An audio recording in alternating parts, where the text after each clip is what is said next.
YouTuber Nusantara. Assalamualaikum warahmatullahi wabarakatuh. Selamat menjalankan ibadah puasa di bulan Ramadan ini. Mudah-mudahan berkah. Hari pertama bagi Muhammadiyah dan lusa atau besok itu adalah baru hari pertama untuk NU atau keputusan pemerintah bagi yang menjalankan. Tapi apapun, yang terpenting adalah kita bisa memanfaatkan bulan Ramadan ini untuk benar-benar meraih pahala dari Allah Subhanahu wa Ta'ala, kecuali orang-orang yang masih terus menghina, mencaci maki, memfitnah Pak Jokowi. Lo kok hubungin ke situ lo? Ya enggak lah, bener lah. Ya memang begitu, memang Islam diajarkan untuk memfitnah, mencaci maki, menghina, merendahkan. Fitnah loh. Dan ternyata tidak hanya berhenti di ijazah palsu, pelemahan KPK yang sekarang lagi geger, itu pun juga salah Jokowi. Luar biasa kan? Tapi bagi Pak Jokowi ya hanya bisa terdiam, menyampaikan sesuatu apa yang sebenarnya terjadi. Terlepas mereka percaya apa nggak percaya, bodoh amat. Amat aja nggak bodoh. Ya. Sekarang lagi rame lagi tentang pelemahan KPK atau revisi undang-undang KPK.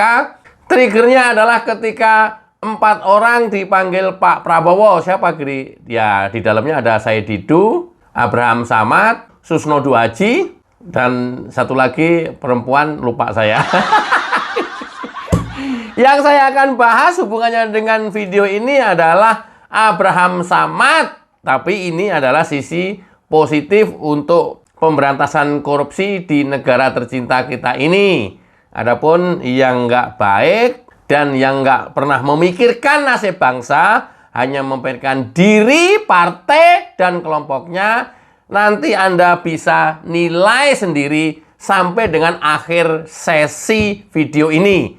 Jangan di-skip, karena ini banyak sekali kebohongan-kebohongan dan fakta-fakta yang sebenarnya. Kebohongan-kebohongan justru yang sampai hari ini dipercaya, sementara fakta-fakta sesungguhnya yang terjadi justru malah tidak dipercaya. Kita tengok dulu, cekidot. Apa yang menyebabkan KPK menjadi lemah sekarang? Karena Undang-Undang KPK itu direvisi tahun 2019. Yang tadinya ketika itu dia menjadi lembaga independen di Undang-Undang baru, dia tiba-tiba menjadi lembaga yang berada di rumpun eksekutif. Di bawah eksekutif ya. Dan ini kita sudah menyalahi UNCIC, padahal kita sudah ratifikasi. Yeah. Kenapa saya bilang kita sudah mengingkari kesepakatan UNCIC? Karena di dalam UNCIC itu disyaratkan bahwa lembaga anti korupsi itu harus independen. Itu adalah cerita Abraham Samad kepada Pak Prabowo ketika dipanggil oleh Pak Prabowo. Abraham Samad menyampaikan ketika ditanya kenapa kok KPK kita lemah pemberantasan korupsinya. Sebabnya karena revisi undang-undang pelemahan KPK. Siapa, Gri? Yang dituduh Pak Jokowi. Yang melakukan, Gri? DPR. DPR yang dominan partai penguasa PDIP dong, Gri. Silahkan berpendapat sendiri. Nanti ada di pembahasan berikutnya. Ya, siapa lagi kalau bukan ya. Tapi apapun yang terjadi di negeri ini salah Jokowi. Padahal Jokowi juga nggak ngapa-ngapain pun, salah Jokowi. Jokowi nggak deket-deket pun dengan masalah yang diributin pun, tetap salah Jokowi.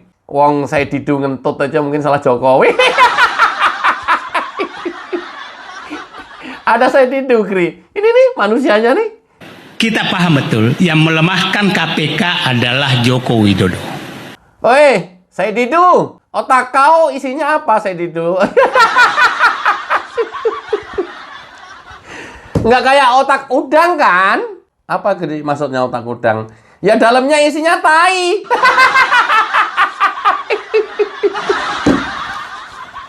Bentuknya bagus. Ya, cakep gitu ya, mukanya ada lengkap, nggak ada yang cacat. Tapi dalam mana tai?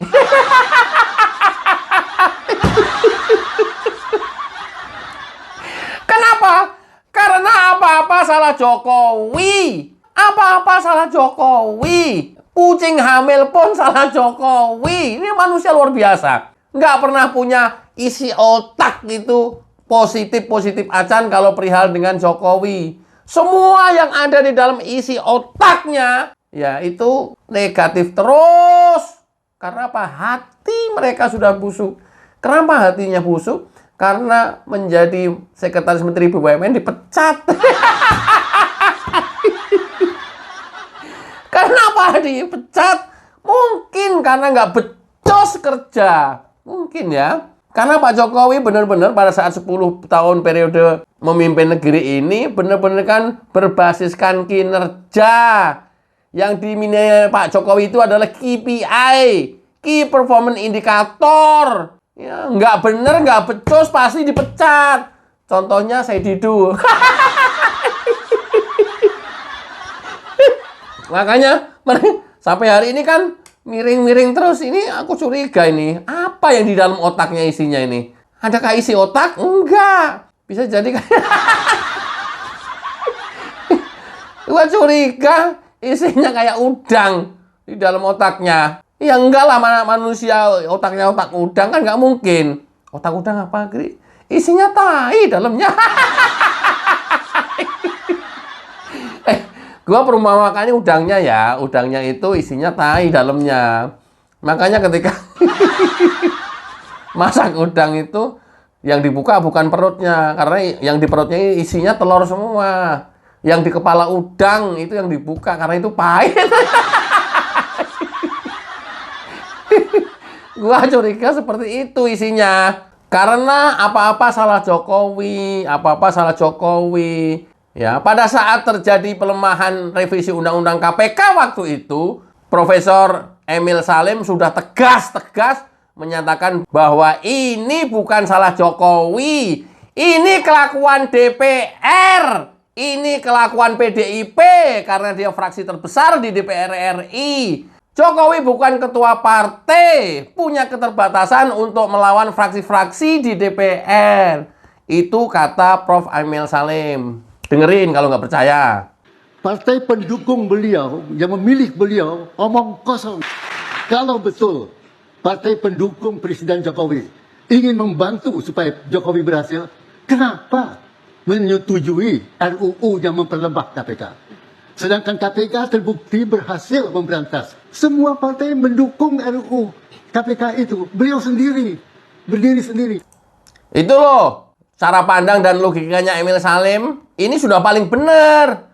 Kala itu Pak Jokowi hanya seorang diri untuk mempertahankan Undang-Undang KPK. Semuanya menggiring, mendesak untuk dilakukan revisi Undang-Undang KPK. Lantas apa yang terjadi?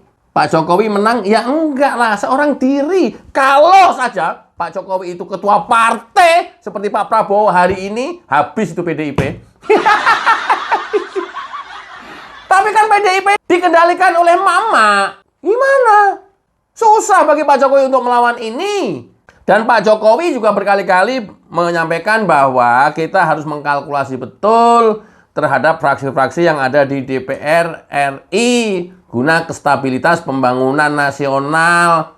Hanya seorang Pak Jokowi yang melawan Undang-Undang KPK. Walaupun di belakangnya banyak rakyat juga menolak ini melalui demo-demo hampir setiap hari.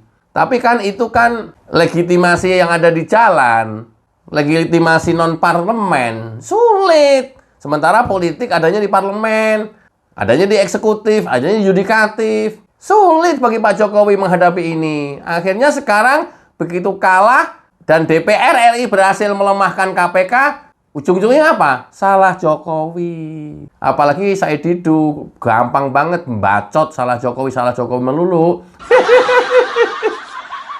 Said Didu, isi kepala kau apa itu? Ah kau. Itu kepala kau itu isinya apa itu? Apa-apa salah Jokowi, apa-apa salah Jokowi.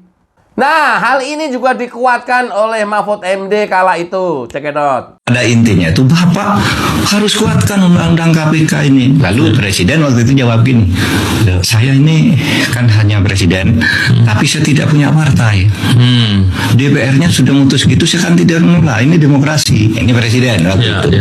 30 hari tidak ditandatangani berlaku dengan sendirinya, sehingga Menkumham tinggal memberi nomor. Nggak apa-apa, tidak ditandatangani Presiden kan gitu kan. Kalau saya tidak tanda tangan juga berlaku. Kalah tetap Pak Jokowi seorang diri. Even Pak Jokowi menolak sampai nggak mau menandatangani RUU tersebut, tetap sah dan berlaku setelah 30 hari ini terjadi. Apalatah tetap Pak Jokowi yang disalahkan. Apalagi saya Didu. Saya Didu lagi, Gri. Ya otaknya yang paling miring-miring terus, negatif terus. Nggak pernah ada isi otak positif. Isinya nggak tahu apa di dalamnya. Tuh, masih kurang kuat bukti-buktinya. Ini video lama semuanya nih, saya sengaja ungkap lagi. Supaya orang paham betul gitu loh. Kan sampai dengan hari ini, terutama kelompok keledung, apa dari kelededungu. Itu kan masih menuduh Jokowi melemahkan KPK, Jokowi melemahkan KPK. Terus sampai dengan hari ini kan itu terus yang di-framing. Tapi kalau dengan ini, paparan ini juga tidak menjadi sadar, ya selamat kalian menikmati kiamat di dunia ini. Apa? Kiamat fitnah, kiamat tuduhan, kiamat penyebaran hoax yang terus-menerus kalian lakukan. Itu kan yang terjadi sampai dengan hari ini. Luar biasa kan? Apalagi kalau sudah bermain di media sosial. Luar biasa manusia-manusia tenggil para kelompok keledung ini nih. Nih, kalau nggak percaya, saya sampaikan clipping dari berbagai media mainstream kala itu. Cekidot. Harus runtut dilihat, karena ini kan zamannya keterbukaan. Coba dilihat tahun 2015.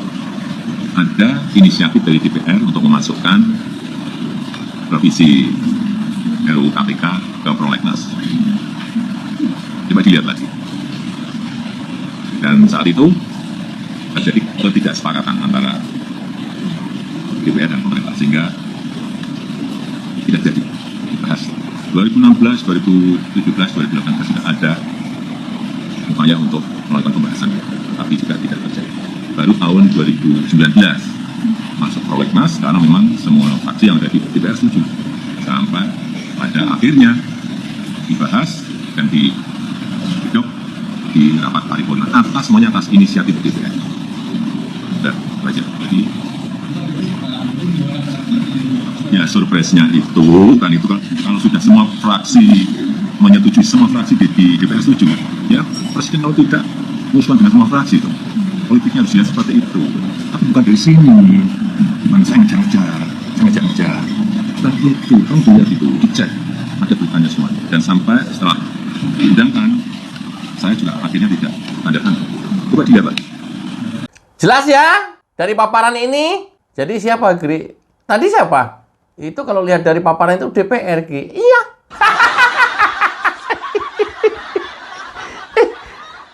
Dan situ banyak sekali itu berita-berita PDIP ada peran besarnya untuk mengebut selesainya RUU pelemahan KPK ini, Gri. Iya. Berarti PDIP dalam hal ini yang paling berkepentingan, Gri. Kayaknya sih gitu.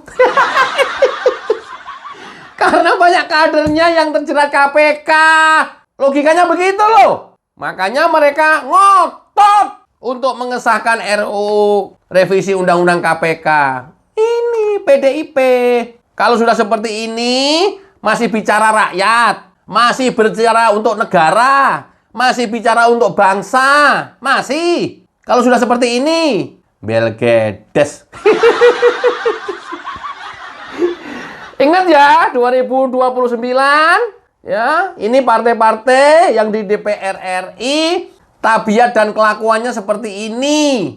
Nggak ada yang memikirkan kalian. Yang ada, memikirkan dan menyelamatkan mereka sendiri, keluarga, kelompok, dan partainya. Itu yang terjadi. Masih mau dipilih? Enggak, akhirnya. Terus siapa kira-kira nanti 2029 partai yang mau dipilih? Ya terserah, nanti aku dikira kampanye. Kok banyak orang ngomong PSI, Kri? Lu sendiri ya, yang ngomong bukan gua ya. Gua nggak mengarahkan loh. Terserah. Kalau itu kemudian yang kalian yakini, cerdas Agri cara kampanyenya. Enggak lah, ngapain gua kampanye? Dibayar enggak kampanye. Nih, makin jelas kan? Masih nuduh Pak Jokowi. Otak kalian tuh di mana? Otak kalian itu yang dibungkus rapi dengan rambut, ya, dengan muka yang sempurna, ada mata, mulut, hidung, telinga. Dalamnya itu apa?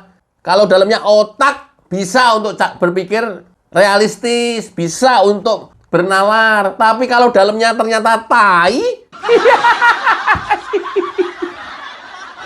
even bentuk mukanya ganteng, cakep, ya tetap aja yang keluar tai. Ide-ide tai, pemikiran-pemikiran tai. Kebayangkan kalau sudah seperti ini kondisinya? Ini yang terjadi di DPR RI kita kemarin kala itu, yang ngotot terus melakukan revisi Undang-Undang KPK. Sekarang mau mengelak. Masih kurang bukti. Nih. KPK harus tetap memegang peran sentral dalam pemberantasan korupsi. Karena itu KPK harus didukung dengan kewenangan dan kekuatan yang memadai dan harus lebih kuat dibandingkan dengan lembaga-lembaga lain dalam pemberantasan korupsi. Saya tidak setuju terhadap beberapa substansi RUU inisiatif DPR ini yang berpotensi mengurangi efektivitas tugas KPK. Yang pertama, saya tidak setuju jika KPK harus memperoleh izin dari pihak eksternal untuk melakukan penyadapan. Misalnya harus izin ke pengadilan. Tidak, KPK cukup memperoleh izin internal dari Dewan Pengawas untuk menjaga kerahasiaan. Yang kedua, saya juga tidak setuju penyelidik dan penyidik KPK hanya berasal dari kepolisian dan kejaksaan saja. Penyelidik dan penyidik KPK bisa juga berasal dari unsur ASN, aparatur sipil negara, yang diangkat dari pegawai KPK maupun instansi pemerintah lainnya.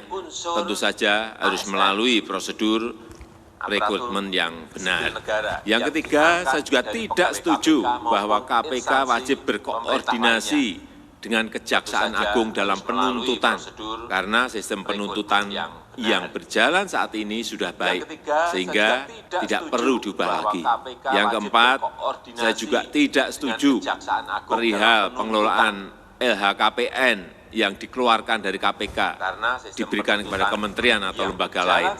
Tidak, saya tidak setuju. Saya minta LHKPN tetap diurus oleh KPK sebagaimana yang telah berjalan selama ini. Ini kalau isi kepalanya otak, mudah-mudahan gampang dan bisa banget menerima serta mencernak apa yang disampaikan oleh Pak Jokowi kala itu, ketika masih menjabat dan masih hiruk pikuk tentang revisi Undang-Undang KPK yang terus-menerus memojokkan Presiden.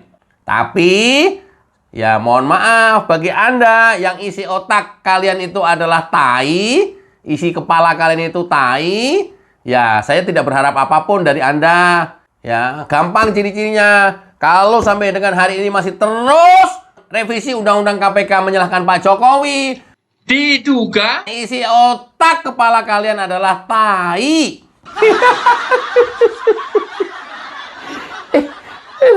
Udah nggak ada perumpamaan lain yang pantas untuk menjadikan ini terang benderang. Ya, rakyat, masyarakat Indonesia harus paham betul masalah ini. Jangan gampang dihasut dan jangan gampang diprovokasi terus-menerus. Ingat ya, hati-hati legislatif.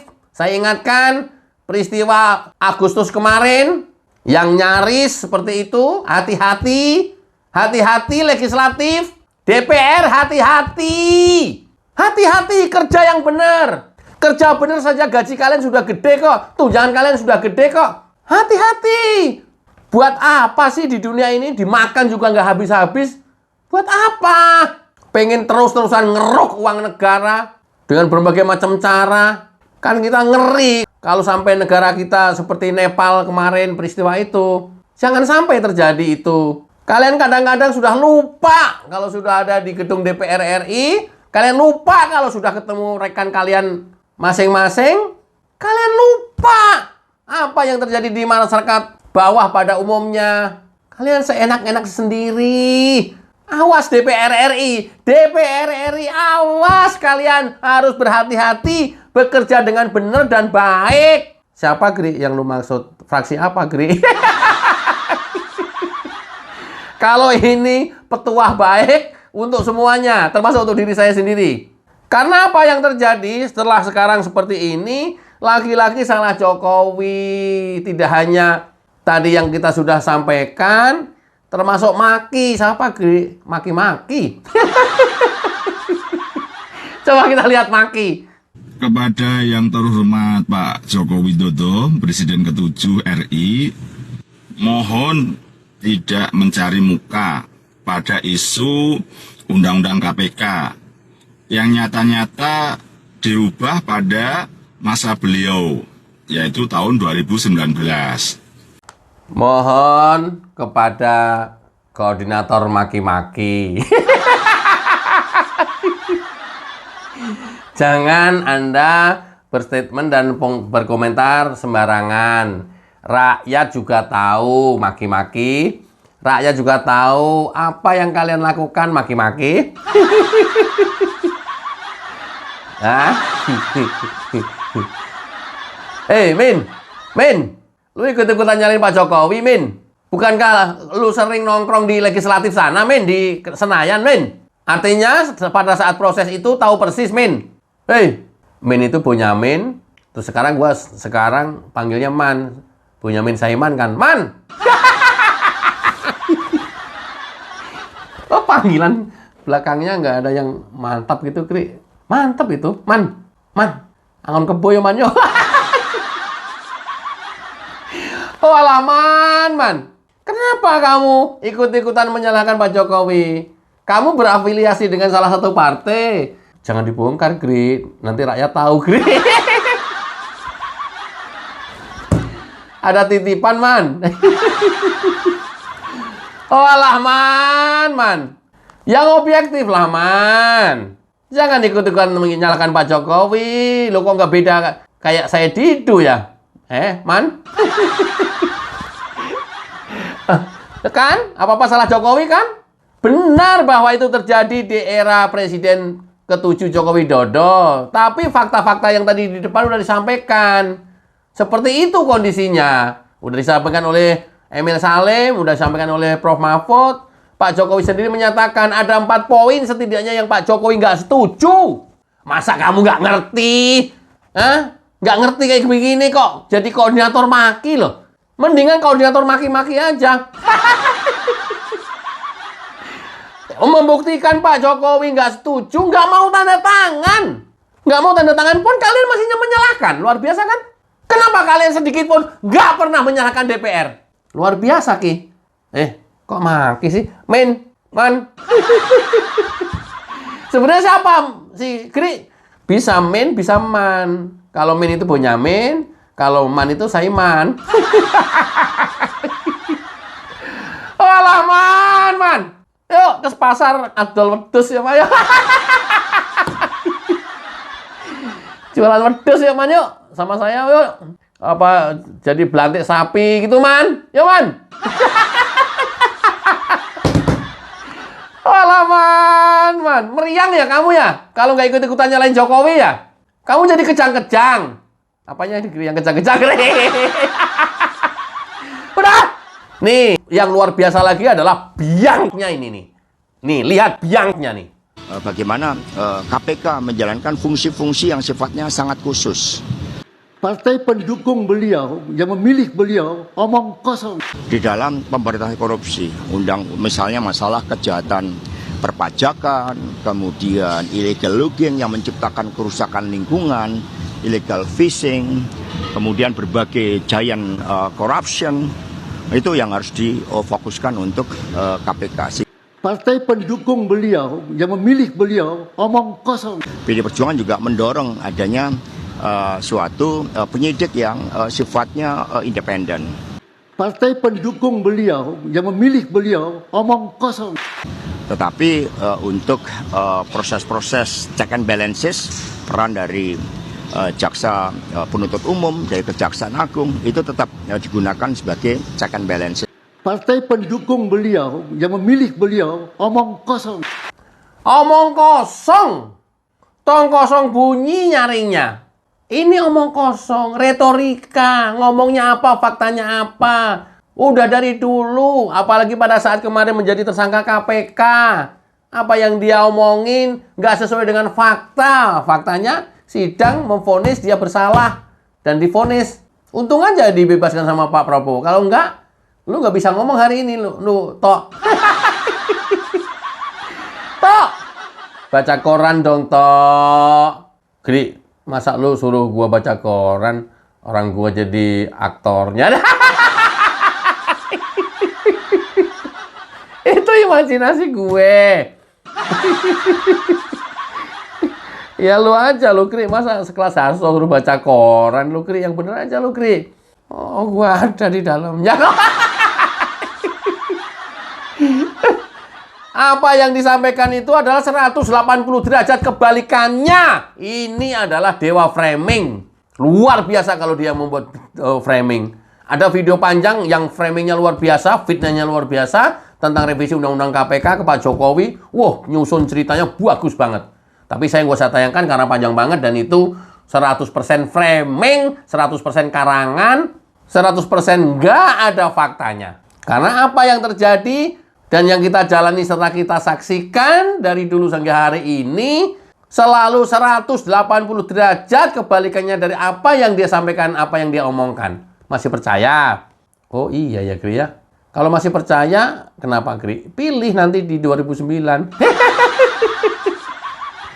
Kalau udah nggak percaya, Kri, ya udah simpel aja, nggak usah pilih. Jadi rakyat mempunyai otoritas tertinggi sistem perpolitikan di Indonesia ini. Apa itu? Tidak memilih mereka nanti di 2029. Itu simpel dan itu nyata adanya. Jadi nggak usah repot-repot, kita nggak usah pilih. Makanya karena sekarang ribut-ribut Undang-Undang KPK yang baru, dan karena memang dari awal Pak Jokowi nggak setuju sampai nggak tanda tangan, saking nggak tuh setujunya, tapi tetap juga dijalankan. Ketika ditanyain wartawan, Pak Jokowi tetap hari ini setuju dikembalikan undang-undang yang lama. Cekidot. Itu inisiatif DPR loh. Jangan keliru. Inisiatif DPR. Ya memang saat itu atas inisiatif DPR direvisi. Tapi saya nggak tanda tangan. Tuh, inisiatif DPR. Tadi di awal sudah disampaikan oleh Pak Jokowi. 4 poin pun karena terpaksa, itu pun juga masih nggak setuju. Tidak berhenti sampai di situ. Pak Jokowi juga nggak mau tanda tangan. Tapi kan tetap jalan. Karena aturannya memang walaupun Presiden tidak tanda tangan 30 hari, tetap sah dan berlaku. Luar biasa kan? Luar biasa. Seperti ini, nanti 2029 masih mau memilih legislatif yang kemarin kita pilih? Masih. Itu adalah wakil-wakil kalian yang ada di Senayan, perilakunya seperti itu. Tabiatnya seperti itu. Pola tingkahnya seperti itu. Waktu itu hanya 2 fraksi yang nggak setuju revisi Undang-Undang KPK. Partai apa, Gri? Nggak usah saya sebutkan. Tapi yang jelas bukan PDIP. Nah, karena inilah kemudian Pak Prabowo begitu mendapatkan informasi dari Abraham Samad kemarin, sedang mikirin bagaimana KPK menjadi kuat kembali seperti dulu. Makanya Pak Jokowi setuju dikembalikan ke undang-undang lama. Supaya ya KPK super body. Benar-benar penegakan hukumnya, pemberantasan korupsinya maksimal. Dan nanti kalau sudah maksimal, kan kelihatan partai mana yang paling banyak ditangkap. Aduh, ujungnya ke sana gitu loh. Makanya mereka mengamankan diri dan anggota partainya dengan cara menyetujui revisi Undang-Undang KPK, dan itu semua sekarang menjadi mandul, tidak berfungsi. Makanya sekarang kan penanganan korupsi banyak yang dilakukan atau terjadi, apalagi korupsi-korupsi besar di kejaksaan. Bravo kejaksaan, salut Kejagung, luar biasa. Teruskan, udah ditinggal aja. Sikat semuanya para politisi yang kemarin bikin pelemahan Undang-Undang KPK. Bravo Pak Prabowo. Pak Prabowo komitmennya tinggi melawan para koruptor ini, Pak. Teruslah bekerja. Kami mendukung Prabowo Gibran 2 periode. Kira lu kampanye melulu nih. Enggak. Mudah-mudahan bermanfaat dan mencerahkan. Enjoy bersama jingle lagu YouTuber Nusantara. Check it out.